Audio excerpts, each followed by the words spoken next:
to Got Style Designs. My name's Pat.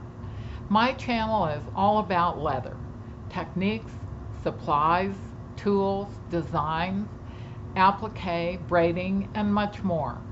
Since I use fairly sharp and dangerous equipment and tools, this channel is for adults. If you like my video, please push the thumbs up button below and subscribe.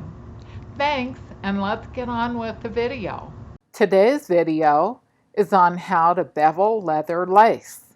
In case you have not seen my last video on splitting lace, you will need to split your lace if needed depending on the brand before beveling.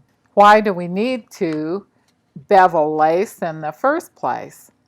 Well, here's a picture of what braiding looks like with unsplit and unbeveled lace. This is a little bit of a recap from my last video, but we're going to mainly just do the beveling on this video. The bottom piece has not been split or beveled. See the uneven braid and the edges sticking out? The top piece has been split, but the edges have not been beveled. So you can see the raw edge, and the braid is definitely not smooth. This picture is a braid of one I did that's been split and beveled. See how it is even in height and the edges lie down. This was one of my first round braids, so not perfect and could be smoother. The next picture shows the completed necklace from the previous braid. I had some braiding that was nicer, but ended up selling it, so this is the only picture I have.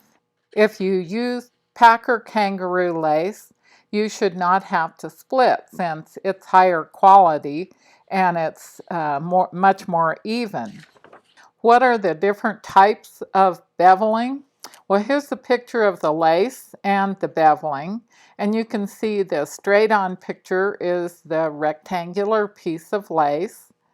And what we're going to do with the leather kangaroo lace is bevel the edges, so when you braid it, it lies down flat.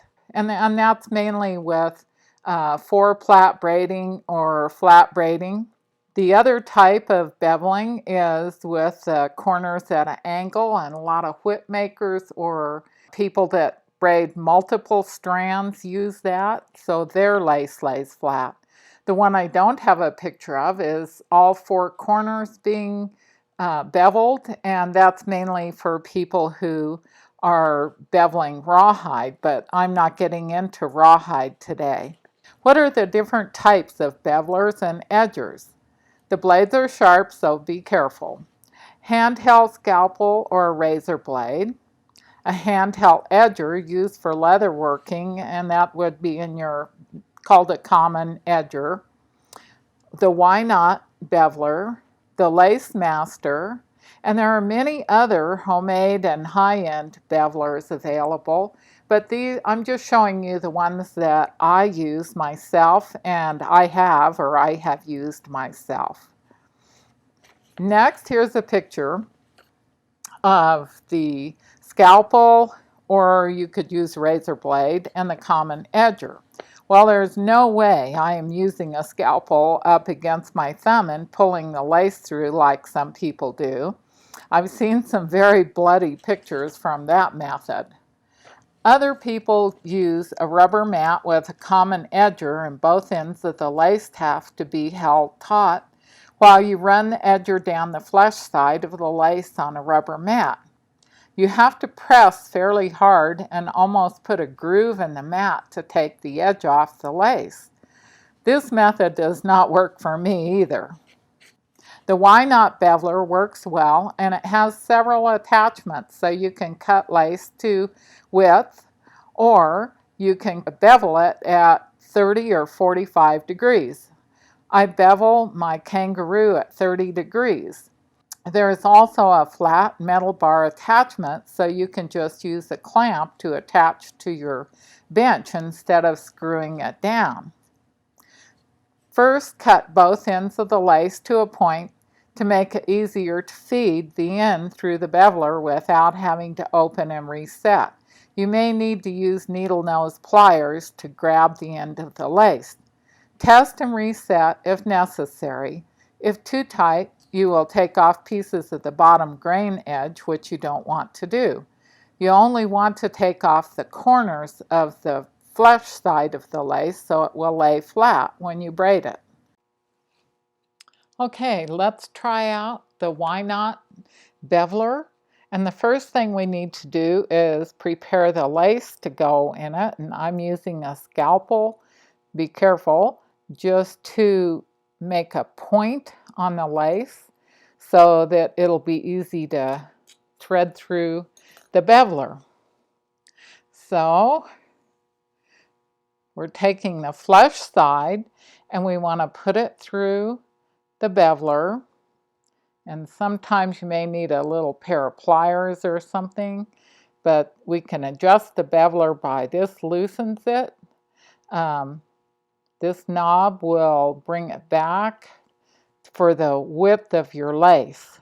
So get it where you can get a hold of the lace pretty good. And then you want to bring it up. And we just want to take that edge off. So a little bit more. So now we have it started. And we should go ahead and tighten that nut down when we've got it where we need to have it. Make sure your clamp is tight. And you just guide the lace and keep it along with the back of the machine here, and you can see just the little piece that it's taking off the corner. You don't really want it to go all the way down to the grain side, or you take a chance on taking part of that off and messing up the width of your lace. So that's one side done. I don't know how well you can see that, but now we need to try the next side. So I had already cut this one so it would go through, and it may not be, I may not have it quite enough to go through, and there's a blade there, so you do want to be careful. So I didn't quite cut it enough, so we'll need to loosen this and readjust it for the width of this lace. So get it in there where you can get a hold of it, then tighten it back up, and you'll be able to feel it and see it when it's tight enough and starts taking the edge off. And there we have it. Not quite enough, a little bit more.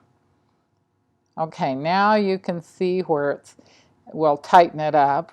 Now you can see where it's taking that edge off.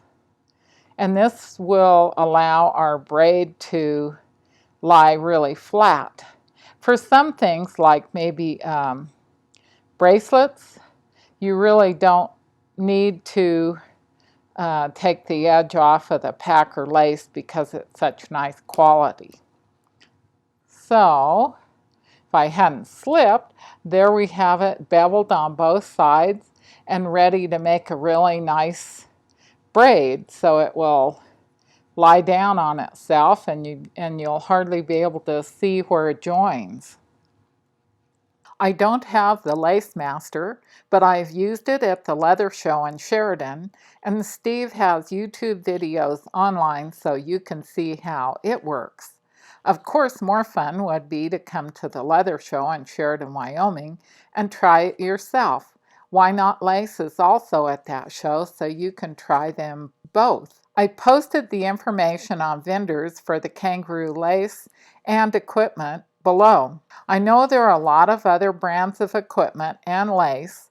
The video would be hours long if I covered them all. If you purchase the Packer kangaroo lace, you can skip the splitting step.